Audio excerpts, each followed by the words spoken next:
Apakah asuransi itu milik orang kelas atas? No. Enggak juga ya, ternyata bisa dijangkau sama. Dan tadi, betul. Karena kalau kita lihat, kita belajar dari negara-negara maju.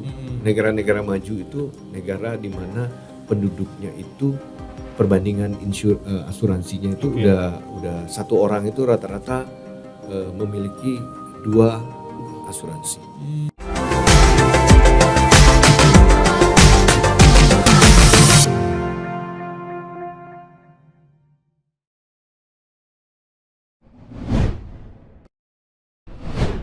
Alright, selamat datang lagi di podcast Lampung Memilih untuk episode kesekian kalinya, Bang.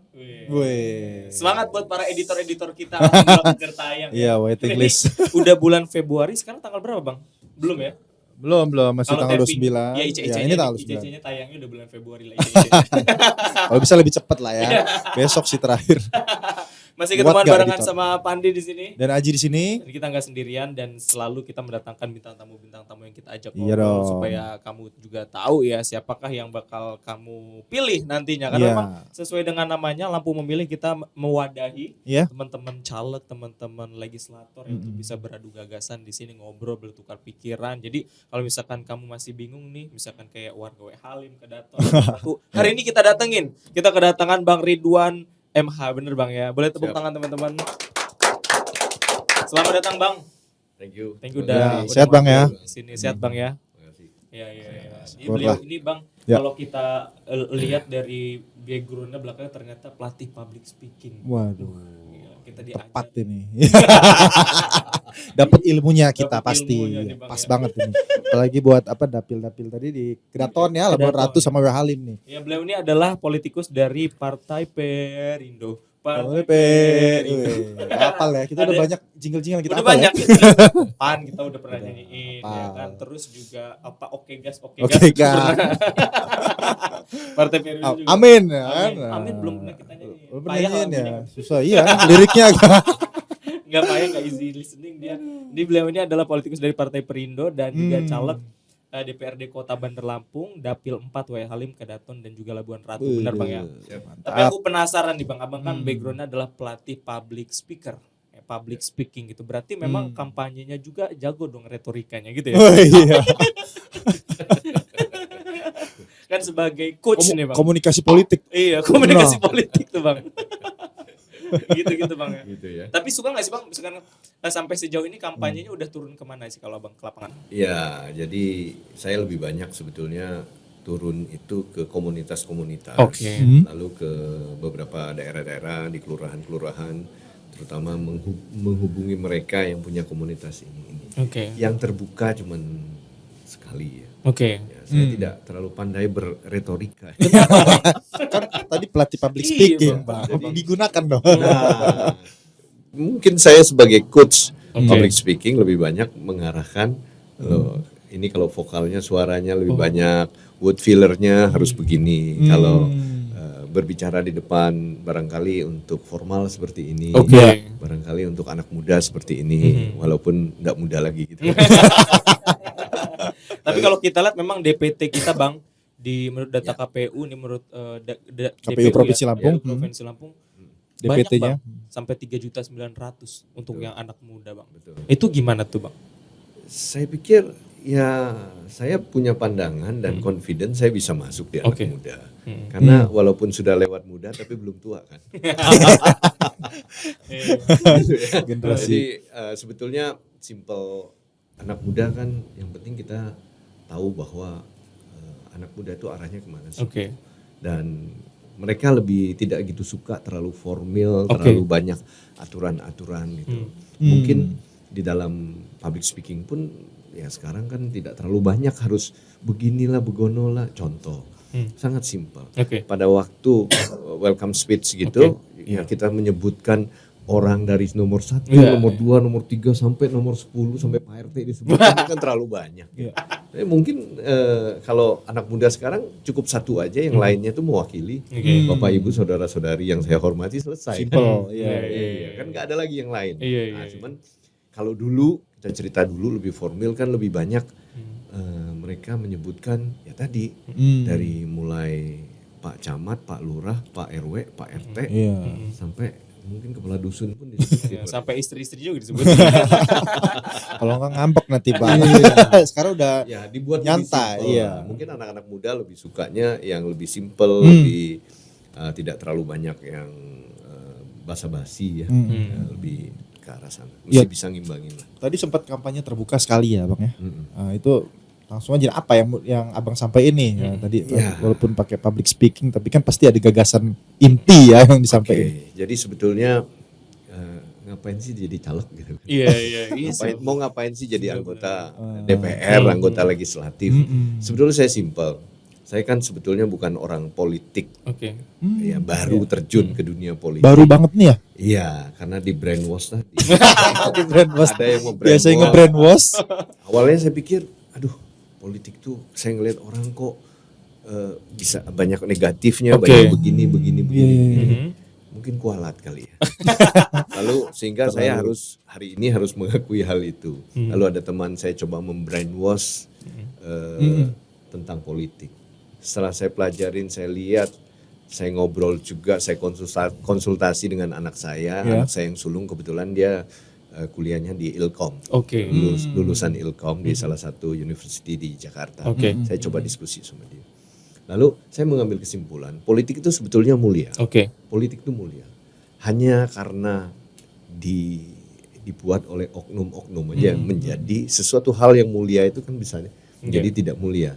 Saya sama mengatakan begini, pisau dapur berfungsi dengan baik nggak di Iya. dapur? Kalau dipotong daging berfungsi dengan baik. Iya. Tapi kalau dipergunakan untuk yang lain jadi tidak baik. Artinya analoginya mirip-mirip seperti itu Iya, ya. oke. Si usernya ya. Ya tergantung si usernya, tergantung kita. Kita mau memuliakan nggak ini profesi sebagai seorang politikus? Mhm. Karena politikus menyerap aspirasi. Kan? Iya. Tidak banyak sekali aspirasi yang dari masyarakat itu tidak pernah diserap oleh anggota dewan. Oke. Ya, bukan tidak diserap, tetapi tidak semua. Oke. Ya, karena mungkin ada beberapa anggota dewan yang tidak dalam komunitas-komunitas yang ada gitu. Oke. Ya, banyak contoh lah yang seperti itu. Sehingga barangkali kehadiran saya bisa membuat suasana atau membuat sesuatu hal yang lebih sedikit berbeda, khususnya di Kota Bandar Lampung, sehingga mungkin ini ada aspirasi yang seperti ini yang harus dilakukan. Nanti pada saat terjun ke lapangan kita akan tahu apa-apa saja yang Masalah yang terjadi ya, yang dihadapi masyarakat. dihadapi masyarakat. Dan itu menjadi salah satu tujuan saya. Saya selalu ngomong, kalau mau kaya jangan jadi anggota dewan, Oh iya. Oh, gitu ya Bang ya. jadi businessman. Iya. Oh. Jadi Udah paling bekerja, benar tuh ya. jadi entrepreneur. Karena saya dua profesi kan sebagai entrepreneur. Ya kalau mau jadi anggota dewan jangan nyari kaya di sini. Oke. Mari kita menjadi aspirator masyarakat Mm-mm. yang tentu mereka butuh kita. Gitu. Iya. Sehingga kita bicara skup yang lebih kecil, Bandar Lampung jauh lebih berkembang, Ya. jauh lebih maju. Provinsi Lampung lebih maju, Indonesia pun jauh lebih makmur lah ke depan. Lebih banyak membuat hal-hal yang positif aja. Iya. Berarti di situ akhirnya abang terbrainwash. Ya. Tapi memang benar menarik tadi statement abang yang abang bilang katanya kalau memang mau cari cuan mah jangan di politik ya gitu. Betul, Karena memang betul. menurut kemarin juga kita sempat beberapa kali ngobrol ya sama Iya. yang kemarin tuh Mbak Ela ya. Beliau bilang apa Dokter Zamzari. Iya, Yang beliau- Zamzaria. Iya, Jam-jariah, Iya. jam-jariah. Benar, beliau juga bilang apa yang Syaraf. persis yang apa abang sampaikan. Dokter itu kan. Oh ya beliau juga bilang kayak gitu. Katanya kalau memang ya kalau politikus itu idealnya yang udah settle. Gitu. Kuat Jadi, secara finansial. ya, kuat secara finansial. Jadi memang fokusnya nggak nyari duit lagi di situ Iya. karena memang kalau nyari duit lagi bisnis ya jangan ada di situ kan gitu. Benar. Karena banyak tuh akhirnya juga kan caleg-caleg atau anggota dewan yang akhirnya memang dijadiin bisnis nih si dewannya akhirnya kan ketangkap KPK. Ya, gitu. Masih kurang aja. Jadi harus ini ya. Kalaupun nggak ada finansialnya terbatas ya memang benar-benar untuk rakyat ya. Iya, iya. Bisa juga kan ya Bang Ridwan ya walaupun dia secara finansial belum settle. Iya. Kalau jiwanya masih semangat. Iya. Jadi memang kalau kita bicara tentang settle, tentang finansialnya sudah freedom finansial Iya. lah ya istilahnya. Bahasa sekarang. Ya, it's okay lah. Tapi kan ada orang, tidak semua orang Iya, yang udah iya. freedom, artinya Benar. udah bebas, udah mantap finansialnya. Benar. Lalu dia mau mengabdi dalam It's menjadi anggota legislatif, Okay. it's okay. Kan kita yang penting harus bisa membedakan. Hmm. Ini pekerjaan saya, profesi saya Ya. sebagai anggota dewan. Ini profesi saya sebagai seorang entrepreneur, Ya. pengusaha, ya kan? Kan kita ini banyak profesi, banyak Ya. peran kan. Ya. Iya. Hari ini saya berperan sebagai narasumber. Ya. Saya nanti ke kantor saya sebagai pimpinan. Ya. Lalu saya pulang rumah sebagai Sebagai suami dari istri saya Oke. dan sebagai Ya. orang tua bagi anak-anak saya. Ya. Itu profesi kita. Iya, iya. Nah, tinggal kita membedakan Ya. profesi ini Ya. saya sekarang posisi berada di mana. Ya. Hmm. Bahasa kerennya orang bilang yang penting hidup tuh sadar. Iya. Menempatkan kewenangan kita di posisinya. Iya. Apa namanya? Iya. Benar, Jawab. benar. Tuh harus bisa Iya. menempatkan posisi. Kalau kamu sebagai ketua MK, kalau kamu lagi nyintas sesuatu, jangan bawa-bawa itu. Kalau itu Iya. keponakan Anda. Mungkin di Harus satu tahu sisi di, betul di lain betul. pihak posisinya benar itu. Iya. Aduh, nggak berat. Gak ikutan. Iya. Jadi harus profesional ya Bang. Ya. Harus profesional dan sesuai dengan ya jalurnya masing-masing. Iya, iya. Jadi kadang-kadang ya tadi balik lagi profesi kita ini kan banyak, Iya. ya. Banyak simple aja. Hmm. Hari ini minimal tuh 2 udah ada atau Iya. 3 sudah ada. Hmm. Profesi sebagai suami, sebagai bapak dari anak-anak, lalu sebagai karyawan, sebagai pimpinan, sebagai apapun lah. Iya. Ya. Benar. Jadi tinggal memilah-milah aja lah. Saya pikir yang paling penting apa yang menjadi tujuan utamanya ya yaitu kita coba menyerap aspirasi atau menjadi aspirator masyarakat. Iya. Saya bersyukurnya karena sudah terbiasa di beberapa organisasi sosial kemasyarakatan sehingga ini bukan sesuatu hal yang baru bagi saya. Karena di dalam profesi pekerjaan saya pun dan di organisasi pun ya mau tidak mau saya harus in actionnya memang sosial semua. Iya, langsung interaksi ya dengan Iya, masyarakat iya. ya. Ini kan kalau kita lihat memang Abang ini backgroundnya dari politikus Perindo yang kalau kita lihat juga memang dari Pak Haritano Iya. Sudibyo ya memang Iya. kan beliau tuh begitu mengusung bukan mengusung ya adanya partai ini juga memang brandingnya salah satunya adalah apa ya memperkuat UMKM. Ya, UMKM betul. yang ada di Indonesia. Belum lagi kan kalau UMKM ini salah satu Penopang perekonomian nasional bahkan ya. nasional. Lagi pandemi kemarin ya, Nah, waduh, situ bisa struggle, bisa Keren, bertahan. keren itu. Nah ini kalau Abang sendiri, Bang Ridwan ngelihatnya pandangan Abang terkait dengan pertumbuhan UMKM di Lampung sendiri gimana Bang? Oke. Jadi salah satu memang saya tertarik join dengan Partai Perindo juga salah satunya itu. Oke. Ketua Umum kita Pak Haritano Sudibyo juga lebih memperhatikan kaum yang di bawah. Sehingga ini saya pikir partainya orang-orang kecil juga. Sehingga bisa membantu mereka khususnya dalam bidang ekonomi. Oke. Ya. Nah, tadi programnya salah satu programnya Partai Perindo itu adalah gerobak, bagi gerobak itu. Iya, Artinya program untuk mengembangkan UMKM di Republik ini. Iya. Ya. Nah, saya khususkan lagi di Lampung Oke. bahwa Partai Perindo itu sudah banyak membagikan gerobak-gerobak untuk para ya, saya sebut aja pengusaha lah ya, Iya. pengusaha UMKM. Oke. Iya. Ya, para pengusaha UMKM ini mendapatkan gerobak itu yang nanti akan dipergunakan mereka untuk mulai dari dagang apapun. Nah, kalau kita lihat di Lampung sendiri sebetulnya UMKM ini yang luar biasa melejitnya itu kuliner, Oke. Oke, ya. kafe. sepakat. Nah, tadi kita sempat bicara apa? Food, Street food. street ya. food, Oh, banyak banget. street food, lalu coffee shop ya, dan sebagainya itu udah nggak bisa kita Bendung lihat lagi. lah kalau kita jalan dari mulai kaki 5 sampai kaki 6 barangkali. Ya, tapi Sampai kaki lebih- 1000 Bang. lebih enak kita nyebutnya UMKM lah ya. UMKM, Ya, ya, jadi betul. penggantinya kaki 5. Jadi sehingga hal ini menjadi perhatian Ya. dari Partai Perindo untuk UMKM dan khususnya tadi saya menyoroti di Lampung terjadi sebuah perkembangan yang luar biasa. Selain kuliner juga kalau kita lihat deh fashion juga begitu yang cukup berkembang ininya, dan contoh UMKM jual kerajinan, Iya. ya kerajinan dari masyarakat kita lah ya di Lampung ya, dan itu yang 3 besar itu yang paling banyak. Tapi yang tadi balik lagi ke kuliner tuh yang luar biasa. Saya pikir sejalan juga karena Lampung dan Bandar Lampung khususnya dari mulai Sabtu, Minggu atau Jumat malam itu coba kita lihat itu sudah sangat luar biasa ramenya. Jadi tergantung kelas. Yang mau kelasnya bintang 5 monggo, yang mau kelas kaki 5 monggo, semua itu ada semua di kita. Iya, Bang, di problem untuk UMKM-nya. Tadi kita sepakat semua bahwa UMKM di semua sektor, apalagi kuliner tadi ya, itu cukup signifikan pertumbuhannya. Kalau kita lihat dari ini ya, dari objektivitas kita di jalan. Tapi ini problemnya ya, Bang ya.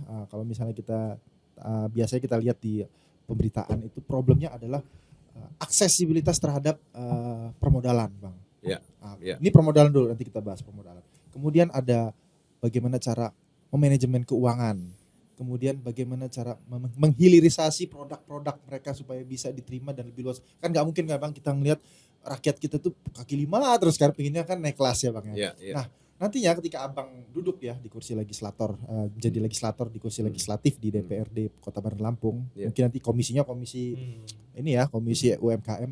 Ini apa? Ini kan fungsinya budgeting, pengawasan, legislasi ya Bang ya. Ini kayaknya masyarakat ini butuh banget ini Bang untuk apakah Abang sepakat nih? Problem yang terjadi ini adalah kesulitan masyarakat terhadap akses permodalan gitu Bang. Betul. Nah, kita permodalan dulu nih. Gimana nih? Setuju. Jadi permodalan itu mau usaha apapun, permodalan itu hal yang fundamental. Fundamental. Orang mau bisnis online pun modalnya apa selain handphone? Kuota. Udah punya harus modal. Itu belum produk, bicara produk. Jadi semua itu butuh modal. Butuh modal gimana?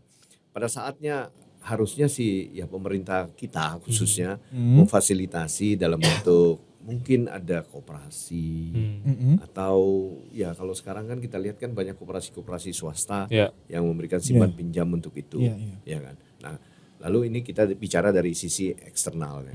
Lalu hadirnya pemerintah kota khususnya Kota Bandar Lampung untuk mensupport.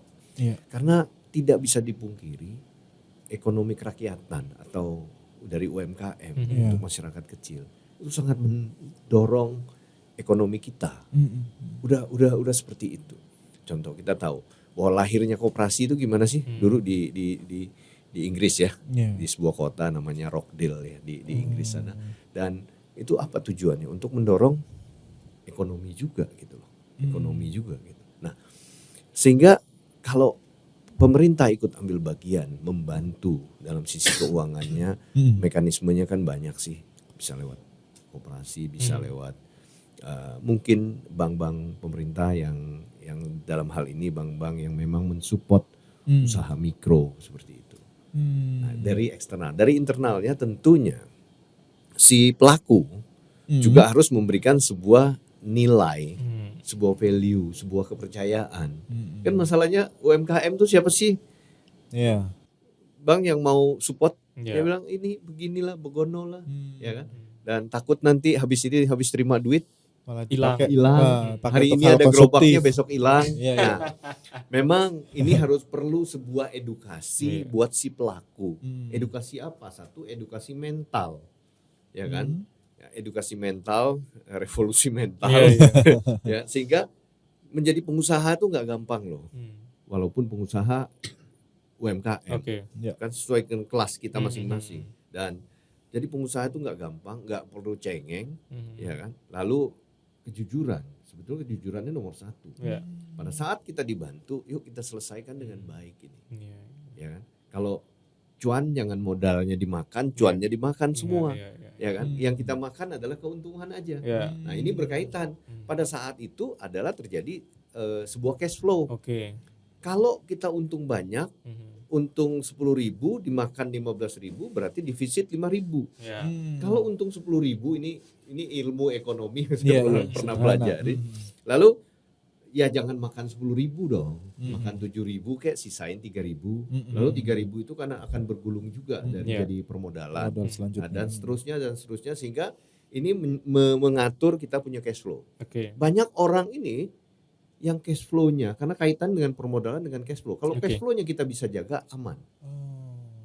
Kan tidak semua barang bahan baku bisa dibeli dengan kredit atau dengan nyicil. Yang tadi balik lagi pengusaha yang mungkin yang distribusi di sana lihatnya UMKM besok lu ada, ntar lu hilang. Yang terbentuk Sehingga saat dua hal ini sangat penting. Tadi permodalan, tentu kita dapat akses permodalan yang banyak di backup lah. Mungkin salah satu hal yang jika saya terpilih bahwa itu salah satu program yang untuk menggerakkan UMKM di kita.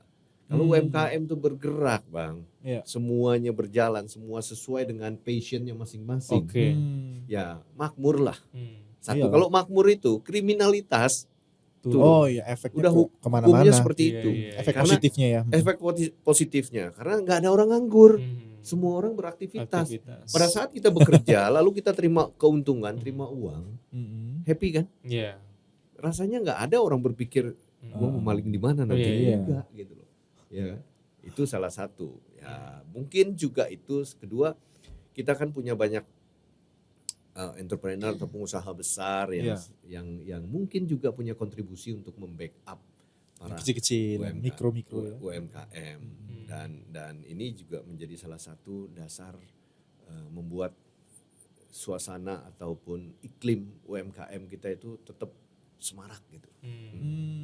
Tapi kalau dari abang pribadi kan dengan basic salah satunya mungkin kan ada di insurance ya Bang ya. Ini kan sebenarnya bisa banget untuk bisa ngebantu UMKM untuk bisa bertahan mungkin diterpa krisis mungkin pada saat mereka diterpa krisis. Ada nggak program khusus dari abang sendiri? Oke. Jadi saya kebetulan memang 25 tahun berpengalaman di life insurance. Saya kebetulan sebagai Director of Agency, jadi saya menghandle kantor pemasaran. Kebetulan ada di Lampung, Malang, Surabaya dan Samarinda. Banyak ya. Kota. Kebetulan saya lebih banyak fokus ke sini karena yang di sana sudah ada yang handle. Nah, balik pengalaman saya di insurance, life insurance terutama. Apa tadi yang bantu? Tentu gini. Produk asuransi itu kan bukan hanya untuk orang kalangan atas, tapi juga ada kami bikin yang mikro, dalam bentuk yang asuransi tradisional ada, yang syariah pun ada. Tujuannya buat apa? Kalau yang syariah tentunya kami akan lebih menyentuh lagi buat saudara-saudara kita yang Muslim, yang tradisional, yang biasa, yang intinya yang bisa dijangkau preminya yang sangat-sangat rendah. Tujuan buat apa? Nah gini,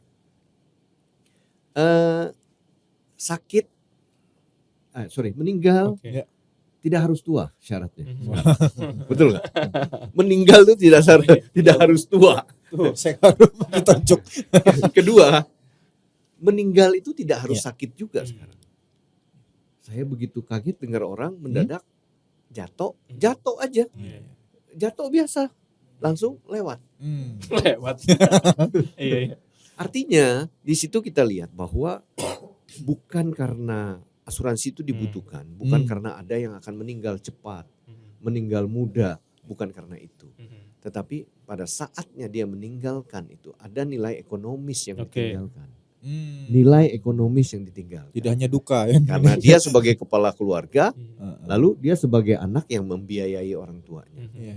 Ya kan? Artinya ada timbal balik di situ. Lalu bukan hanya cerita tentang duka, tetapi pada saat itu ada uang pertanggungan yang akan ditinggalkan untuk anak-anaknya meneruskan hidup. Banyak gak? Saya baru-baru ini bayar klaim 2 orang yang asuransi mikro kecil.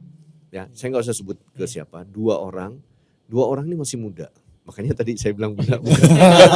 Kasusnya ada. Baru 33 tahun meninggal, sudden death lah. Ya, meninggal. Iya, meninggal lalu dapatlah uang santunan sebesar 100 juta. bagi orang-orang tertentu mungkin itu kecil, tapi bagi orang yang menerima itu luar biasa. Kaitannya ternyata keluarga yang ditinggalkan, istrinya bisa meneruskan bisnis, meneruskan usahanya, punya itu. Kalau seandainya nggak punya, apa yang terjadi? Nggak bisa apa-apa. Nah itu yang bisa kami berikan, salah satu untuk membackup orang. Apakah asuransi itu milik orang kelas atas? No. Enggak juga ya, ternyata bisa dijangkau Kelas sama. bawah. Nah tadi pengalaman saya bertahun-tahun di industri asuransi bahwa orang itu meninggal tidak harus sakit, kedua tidak harus tua. Ternyata yang tua nggak mati-mati, yang muda barusan menikmati hidup juga banyak. Nah, itu sekali lagi nilai ekonomi yang kita lihat bahwa setiap orang meninggal nilai ekonominya hilang, ya bukan berkurang lagi, hilang. Tapi Lalu dengan insurance diganti dengan nilai ekonomi tadi, ada uang pertanggungan, ada uang, berarti kan anak masih tetap sekolah, bisa melanjutkan. ekonomi banyak kok. Mereka apa? Saya tanya si keluarga ini, ya nanti kita mau buka itulah dagang mie, dagang mie, ya seperti mie instan gitu. Ya street food tadi ya. Ya artinya ke ekonominya hidup. Itu sebenarnya cukup berkaitan erat sih. Iya berarti apa namanya memang salah satu tujuan abang untuk mengentaskan kemiskinan juga ya dari sosial lewat program itu. Ya. Memang harus fight juga nanti ya bang ya di legislatif kan banyak juga tuh fraksi-fraksi yang akan berkolaborasi sama Bang Ridwan nanti kan untuk menggolkan perda ini atau mengusulkan kepada eksekutif nantinya ya bang ya. Betul. Karena kalau kita lihat, kita belajar dari negara-negara maju. Negara-negara maju itu negara di mana penduduknya itu perbandingan asuransinya itu udah satu orang itu rata-rata memiliki 2 asuransi. Minimal tuh 1. Kita masih 0, sekian. Di compare dengan jumlah penduduk. Dan itu negara itu salah satunya penunjang ekonominya juga dari situ. Lewat kalau membawa di luar nikmat. kita lihat kan ada keluarga yang ditinggalkan meninggal, keluarga yang ditinggalkan nggak miskin Pak, nggak auto miskin. Beda dengan beberapa penduduk kita pada saat kepala keluarga meninggal, auto miskin kalau nggak tulang punggungnya. Iya. Langsung bubar karena fondasinya udah jebol. Betul. Waduh bahaya ini. Nah selain insurans nih bang, selain insurans sama tadi apa namanya aksesibilitas terhadap permodalan ya bang. Nah apalagi problem yang abang temukan nih ketika ketemu sama masyarakat, masih berkaitan dengan UMKM ya nggak masalah? Jadi sebetulnya kita bicara dari sisi balik back to internal. Mentality. Ya ini yang saya pernah bawa dulu sebuah materi namanya Build Entrepreneur Leadership. Bagaimana membangun sebuah entrepreneur yang punya jiwa leadership. Jadi gini, mentality kita kadang-kadang ya sekarang sudah lumayan, sudah lumayan. Tapi tentu ada kalangan-kalangan tertentu. Mari kita harus backup, bantu. Jangan lihat saya nggak bisa jadi pengusaha karena saya tidak punya warisan supermarket. Saya tidak jadi pengusaha karena saya tidak punya gudang. Saya tidak punya PT segala macam. Saya pikir dulu aja kita balik lagi. Orang-orang yang punya supermarket, yang punya usaha besar, apa yang mereka lakukan? Mereka juga jadi UMKM kok. Ya, saya pernah bertemu seorang pengusaha besar di Lampung ini. Mereka ngomong, saya juga dari kecil kok. Kenapa kita harus mengeluh? Ya kan? Masalahnya kalau bisa meminta kan nggak lahirnya di keluarga miskin dong. Kalau boleh minta sama dia. Tetapi kita terima apa adanya lalu kita coba ubah. Ya, ada kata-kata yang mengatakan amati, tiru, modifikasi. Saya pikir mentality kitanya mesti dirubah. Karena kondisi saat ini barangkali kalau kita kerja di perusahaan pun ya UMR. Iya. Emang baca. Emang pasti ngeliatnya gitu. Jadi satu itu, kedua banyak usaha-usaha kecil yang usaha mikro yang bisa dilakukan. Tadi saya ada satu mantan OB saya. Dia bilang, Pak, saya mau berhenti. Saya bilang, kamu mau kerja di mana? Dia bilang begini, saya mau buka warung, jual es dan jual dugan. Keren. Saya support. Sampai sekarang sudah berapa tahun ya? Udah 5 tahun. Buktinya dia hidup. Fighting. Iya. Dia saya lihat dia punya motor baru, bagus dong berarti. Hmm. Ya kan? Berarti dia keluar dari sini, dari tempat saya, ya kan? Berkembang. Jauh lebih Iya. berkembang. Bukan Nah, karena ini nggak betah kan bang? Hah? Mungkin gak betah. Karena jadi OB kan disuruh. Iya iya iya.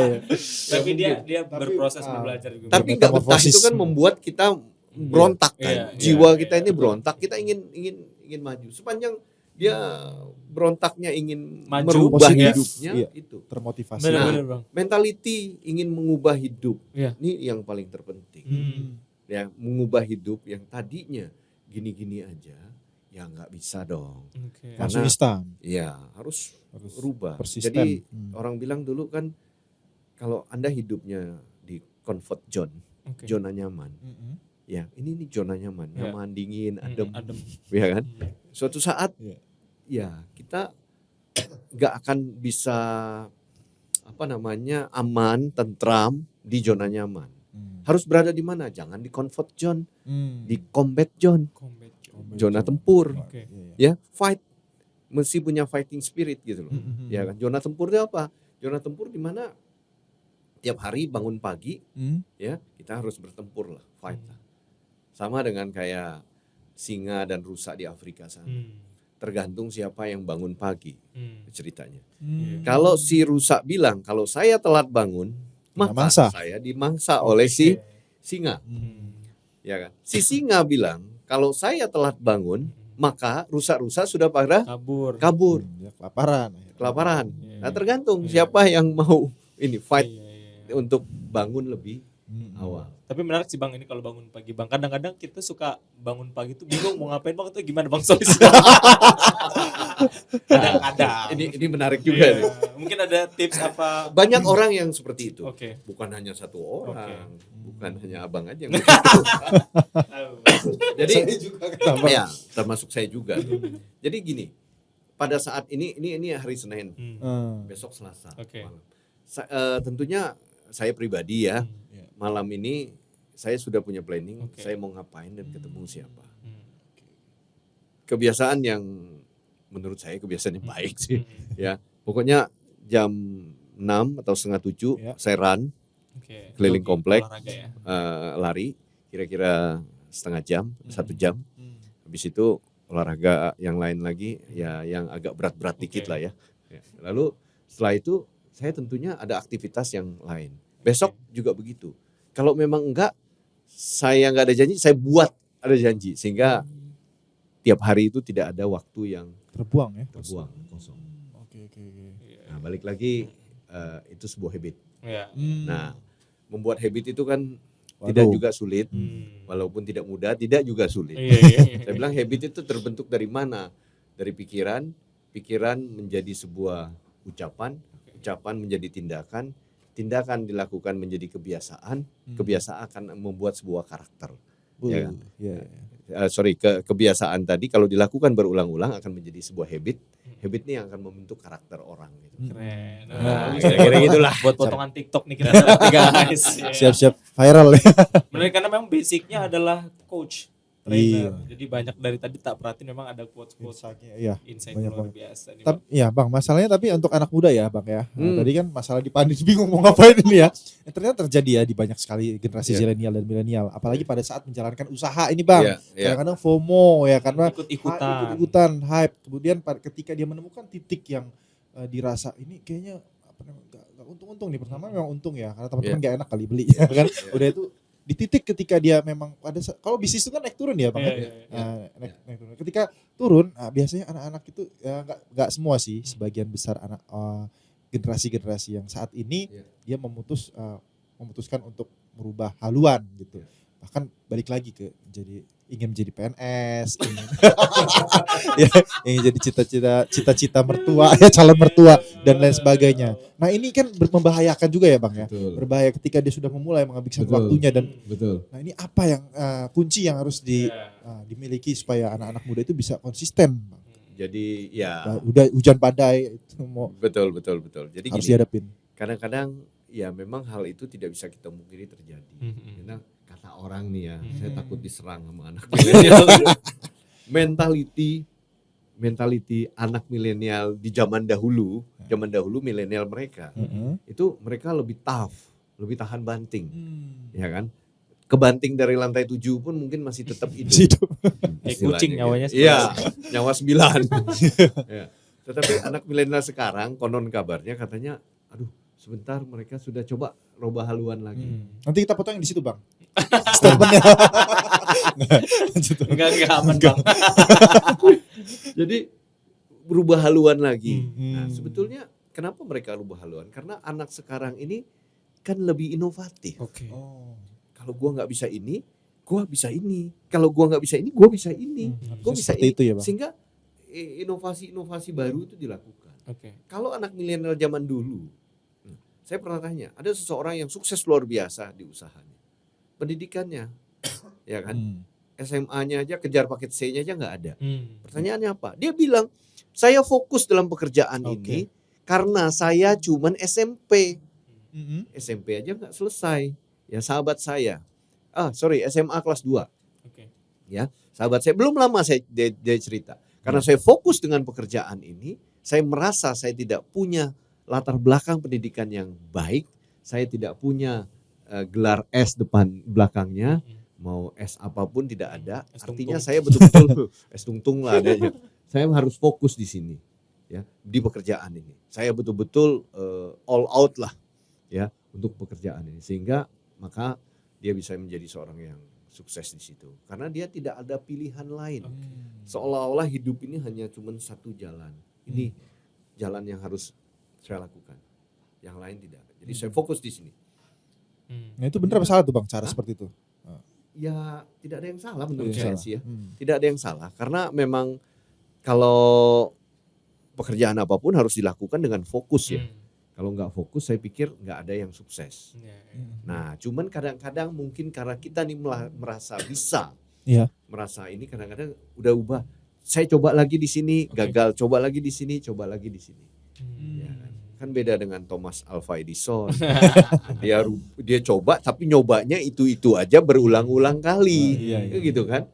Nah saran saya sih sebetulnya coba kalau udah passion kita di bidang itu, kalau gagal kita ulang lagi.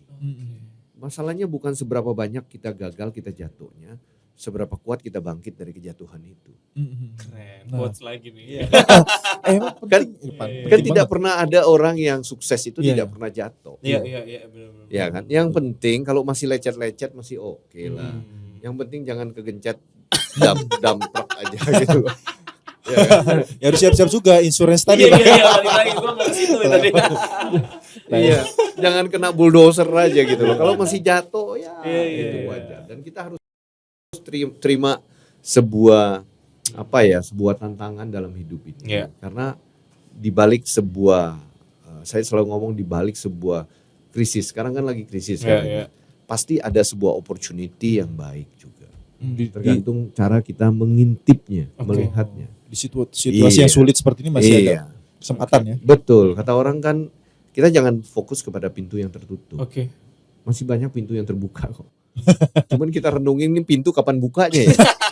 Padahal di samping kiri, samping kanan semua banyak pintu yang tertutup. Kita terlalu terfokus dengan satu pintu yang tertutup ya. Keren. Cari pintu yang lain. Pentingnya gini ya Pan ya, kalau ada Alek ya anggota legislatif yang memang mikirin mental health itu kan juga masuk ke dalam betul tadi ya generasi yang nanti takut disalahin sama si generasi Z kita potong gitu. Jadi penting banget itu. Dan saat ini sih kalau lo lihat gimana Pan? Udah ada belum yang concern spesifik kayak gini tuh ke anak milenial butuhnya apa kalau generasi-generasi kayak lo? Kayaknya sepanjang kita ngobrol di podcast baru abang ini yang sedikit menyentuh ke bagian mental health ya. Diferensiasi ya, diferensiasinya gitu ya. Itu menarik juga sih. Iya benar-benar infrastruktur. Walaupun itu penting juga. Itu penting juga dan juga kesehatan mental juga bagi sebagian anak-anak Gen Z juga itu jadi fokus juga buat mereka ya. Gitu. Membangun mental itu ya saya bilang sama dengan membangun sebuah building. Perlu pondasi, perlu kekuatan yang kuat, tulang-tulangnya, konstruksi itu kan harus kuat. Pada saatnya itu semua sudah ada, tinggal bagaimana membuat tampak dari luarnya itu indah. Itu kan dipoles lagi gitu. Ya, moles itulah butuh ya butuh skill untuk moles. Iya. Juga perlu proses juga ya. Betul. Perlu proses dan perlu kuat juga Betul. untuk bisa jalanin proses Betul. itu. Jangan tadi baru lecet dikit udahan aja, pindah haluan gitu kan. Iya, Abang tadi. nggak bisa begitu. Iya. Mental cengeng gitu. Terus gini Bang, nih apa yang Abang tawarin untuk masyarakat supaya mereka mau milih Abang? Oke.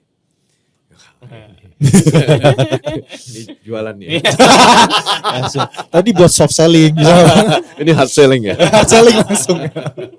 Ya, memang profesi saya dari dulu ke dulu jualan. Oke. Cuman hari ini saya nggak jualan. Nggak jualan. Tetapi ya tentu gini. Setiap orang ya tidak punya pilihan masing-masing. Oke. Dan sebagai caleg, saya tentunya orang memilih hal-hal yang menurut pandangan mereka yang bisa membuat perubahan dari sisi kita bicara skup yang lebih besar. Skup yang lebih kecil. Lebih fokus. Ya, lebih fokus ke Bandar Lampung. Lalu ada yang memilih karena just friend. Oke. Kan banyak tipikal ya. Ada Karena yang nggak enak memilih gitu, Bang, karena ya. saudara. Ada yang memilih karena ya ada lagi lah.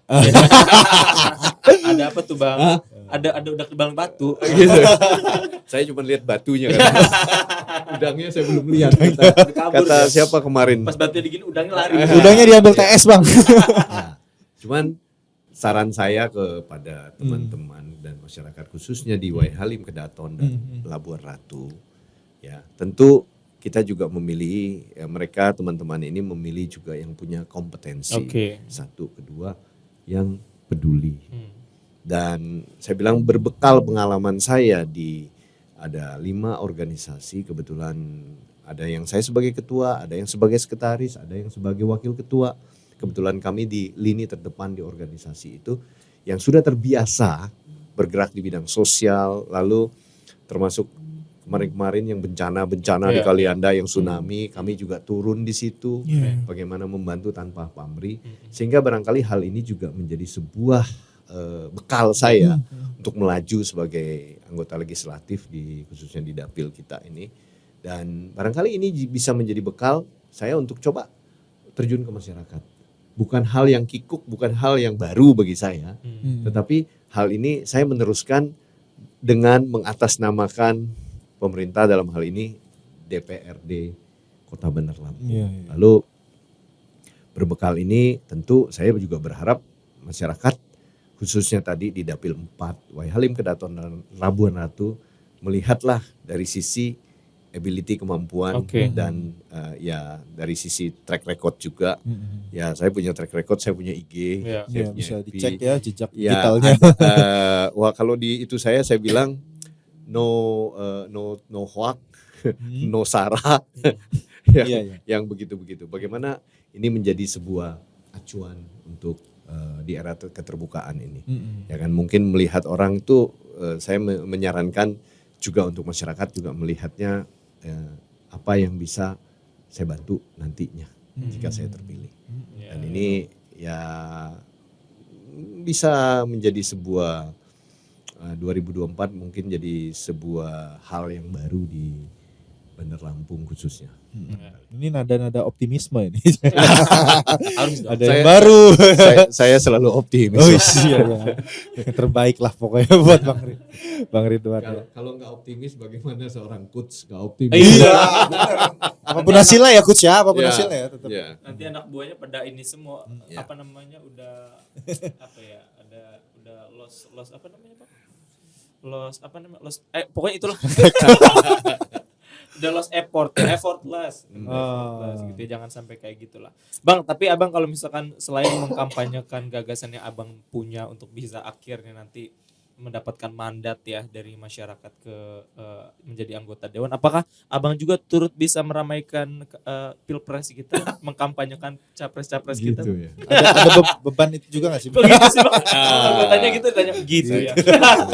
Saya jawab yang ini.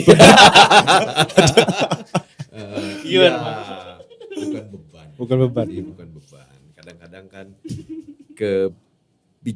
kebijakan partai kan ada yang ini ke sini, partai ini ke sini, ya kan? Partai ini ke sini kan gitu kan. Ya tentu kebetulan pas ya Perindo ini ke nomor berapa tuh? Tuh kayak beban juga mau jemput. Kan saya cuma nanya. 04 kata cuma. Hah? 04. Ya, 04 gitu. jadi karena kebijakan partai itu di nomor 3. Iya. Ya kan itu. Kalau tadi ada beban nggak? Saya bilang hidup ini jangan dibeban-beban. Ya kan? Nggak ada beban apapun lah. Ya kan? Paling males ya Bang. Bukan beban paling Mau males. ngurusin gua dulu ini. Itu. Enak aja lah gitu. Iya. Gimana tuh Bang? Jadi karena tadi tidak ada beban apapun lah, yang paling penting tadi kebijakan partai Oke. di paslon nomor 3. Ya tetap kita ini laksanakan juga lah Bang. Iya, Kemenangan dia. misinya dilaksanakan aja. Mm-mm. Tugas saya kan tidak ada tugas untuk kampanye presiden kan. Oke. Saya kampanyenya kan calon legislatif, Iya. kampanye diri sendiri. Iya. Ya kecuali saya ditugaskan untuk Oh ya benar. kampanye presiden. gitu. Benar. Ya Saat ini tidak. kemenangan si caleg juga Berpengaruh kemenangan juga. ya. Benar Iya. kemenangan buat si pasangan calon. Itu. Iya. Khususnya buat partai pengusung lah. Iya. Iya benar. Menarik lah pokoknya mah. Ya, Bang, Panjang ya. ini masih banyak banget yang mau kita kupas ya. Jadi disuruh Ya. close. Jadi balik lagi ya dia nomor 3 ya Pak Ganjar Mahfud ya Iya. dari kebijakan partai kan Betul. beliau itu. Iya. Oke lah. Kita udah ada di penghujung nih Bang, kita udah disuruh close sama abang-abang yang duduk di situ. Terakhir Bang, abang mau sampaikan apa buat masyarakat yang nonton kita nih? Oke, terima kasih. Jadi sebagai calon anggota legislatif khususnya di Dapil 4, Wai Halim, Kedaton dan Labuan Ratu, ya tentu tadi saya menghimbau buat Bapak, Ibu, saudara-saudari, teman-teman semua, tentu ya Bapak Ibu memilih yang punya kompetensi untuk di Dewan nanti. Dan tadi saya berbekal pengalaman di organisasi, pengalaman saya sebagai seorang leader, pengalaman saya sebagai seorang pemimpin, barangkali saya bisa amanah menjadi anggota DPRD Kota Bandar Lampung di tahun 2024. Saya sarankan jangan salah pilih, jangan salah menentukan pilihan 5 tahun sekali. Mudah-mudahan saya bisa memberikan sebuah hal yang positif di DPRD Kota Bandar Lampung khususnya sebagai pendatang baru, Keren. energi baru, semangat baru, spirit baru. Thank you. Thank you sekali lagi Bang Ridwan udah sharing dan mampir ke sini. Sama-sama. Mudah-mudahan apa yang menjadi harapan Abang dan juga harapan yang dibawa gagasan-gagasan partai juga bisa terwujud dan terlaksana ya demi kemajuan kita semua lah. Betul. Gitu. Karena kita bagian dari warga Kota Bandar Lampung juga. Iya dong. Walaupun bukan masuk dapil lah. Bang. Ngomong-ngomong dapil mana? Tenang Bang, ada saudaraku Bang Dewa Halim. Bisa diprospek. Tapi ada udangnya nggak Bang? Nggak ada. Ya wes gitu aja teman-teman, terima kasih banyak buat kamu juga yang udah nonton sampai episode ini. Terima kasih banyak nih juga berkat support dari kamu Iya. yang udah like, Nonton, udah share, like. udah subscribe dan udah nonton video setiap podcast kita sampai habis. Kalau begitu waktunya Panjul pamit, Dan Aji juga pamit. Bang Ridwan juga pamit, sampai ketemu lagi di episode selanjutnya. See you and bye bye.